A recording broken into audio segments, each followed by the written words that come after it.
These ads don't go here. They go up front with the magazines. I'll put them up, Russ. This all needs to be organized. The spoons shouldn't be in the case with the brooches.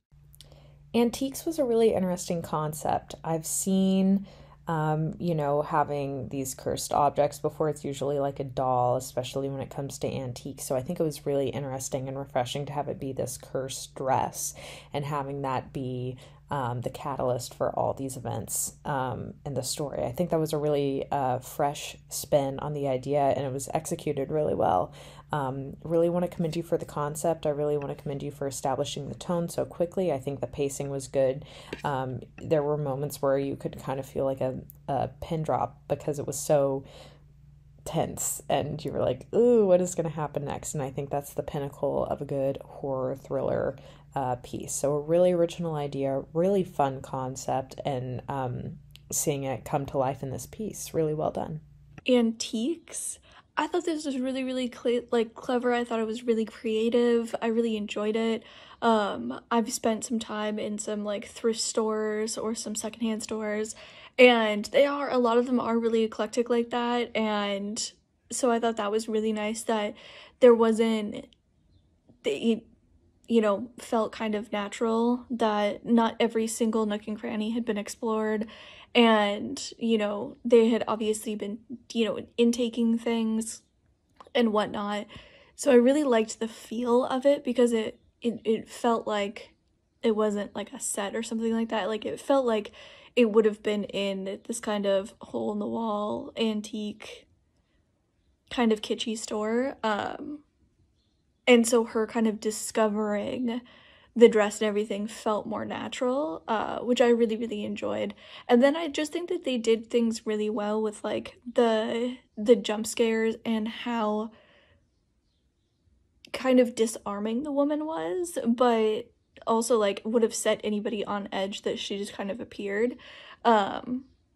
So I think that they did that really, really well. I really enjoyed it. I thought the premise was really amazing, and that he didn't even like look at the dress or the picture. He just put it back away. Like, thought it was so incredible. I really liked it. I could see how an antique shop would have some creepy things, possibly haunted, some ghouls. So this was actually an idea that I'm surprised hasn't been done before in an antique shop, because there are certain stories you hear about haunted items or creepy items and things happening with these items. But I don't think I've ever seen it in film form before. Just written in short stories and stuff like that. So this was a genius idea. I loved the color, flashing in and out of purple. It gave a very vintage feel, and that something bad was going to happen. And usually if you have that feeling, you should do something. And the character's Birdie, she had that feeling and she just ignored it, because most people do. And this film really shows that you should probably listen to your intuition more. And for some reason, as humans, we don't. And it does get us in dangerous situations. That's what most horror films show, that we don't always use common sense.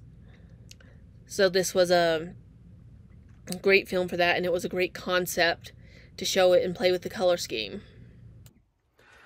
So this is a really good idea for a horror film, I mean, we've all seen horror movies about, relics and things like that, but like, antiques, that's a great title for a horror movie, having it take place in one of these kind of vintage shops. Yeah, interesting concept, opening up the box, there's pictures in the dress, and then she's one of the pictures at the end, so we kind of get what's going on.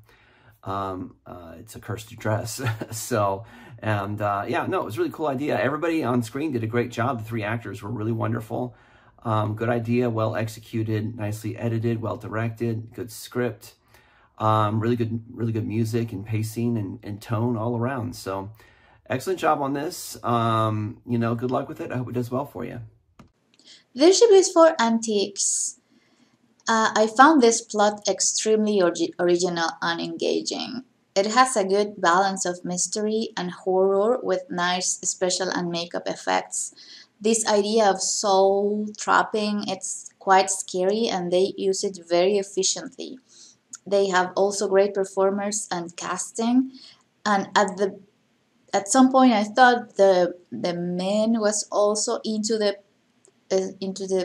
yeah, the trapping, but I think it was just oblivious. It was just part of the whole thing, and this scenery with antique pieces and whatever might have happened in the past and what hands had been passed on through generations. This dress, suitcase, and old pictures was just an amazing plot. I had a great time watching this. Antiques was definitely very tense. Um, for one, I loved the lighting in it. The flashing neon pink. It definitely helped to convey that kind of supernatural element to what was about to happen. And then I also love the actress who plays the customer. She really helps convey that vibe that there's just something very off, especially when she just keeps repaying, I'll pay any price. And then there's always that look of just, I guess, dread, just something bad's about to happen.